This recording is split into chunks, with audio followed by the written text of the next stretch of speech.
देखिए दोस्तों, आसान क्वेश्चन करते हुए आप भी बोर हो गए होंगे। अब देखते हैं अपन थोड़ा बहुत अच्छा लेवल का क्वेश्चन। क्वेश्चन में लास्ट की लाइन आप पढ़ोगे तो वहां पे कह रखा है कि पी एक्स एक पोलिनोमियल है, उसमें यदि अपन x minus one into x minus two का भाग देते हैं तो रिमाइंडर क्या होगा। वो अपन को ऑप्शंस में दे रखा है कि इनमें से कौन सा रिमाइंडर आएगा।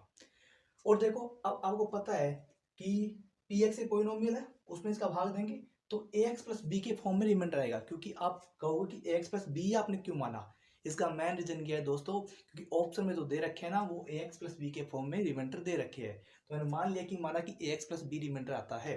तो आपको पता होना चाहिए कि ये डिवाइजर है, ये डिविडेंडो है, और ये क्यूसेंट है, वो रिमाइंडर है। तो इसका मल्टीप्लाई प्लस में ये करेंगे ना, डी इंटू क्यू, प्लस में आर करूंगा ना, तो मेरे पास आएगा क्या, डी डिवाइडेंड, ये आएगा, मतलब भाज्य आएगा। ये भाज्य होता है, ये भागफल होता है, ये शेषफल होता है। ओके। अब यहाँ पे यही कंडीशन माना कि इसका जो क्यूसेंट है ना, वो कितना मान लेता हूँ, क्यू एक्स मान लेता हूँ मेरे द्वारा। तो क्यू एस इंटू इसका जो डिवाइजर करेंगे प्लस में रिमाइंडर जोड़ देंगे, मेरे पास क्या है, पोलिनोमियल आएगा। जबकि क्या रखा है, अब ऊपर की लाइन पढ़ेंगे आप शुरुआत की, तो वहां पे कहा गया है कि पी एक्स में यदि एक्स माइनस वन का भाग देते हैं तो वहां पे दो रिमाइंडर बचता है। तो आप मुझे बताइए कि किसी पॉलिनोमियल में यदि अपन x माइनस वन का भाग देंगे तो रिमाइंडर कैसे फाइंड आउट किया जाता है। आप कहोगे कि उसमें x minus one equal to zero रख दो, मतलब कि x इक्वल टू वन रखेंगे तो जो वैल्यू आएगी वही अपना रिमाइंडर है।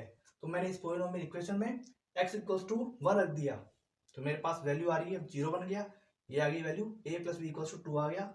दो रखूंगा तो बोला रिमाइंडर एक बचता है, two a plus b equal to one आ गया। ओके। यहां से मैंने दो इक्वेशन आ गई, दो अननोन है, तो ए और बी की वैल्यू फाइंड आउट कर ली, माइनस वन और तीन। ठीक है, और यहाँ पे रख दी, तो मेरे पास रिमाइंडर कितना आ गया, माइनस एक्स प्लस थ्री, या थ्री माइनस एक्स।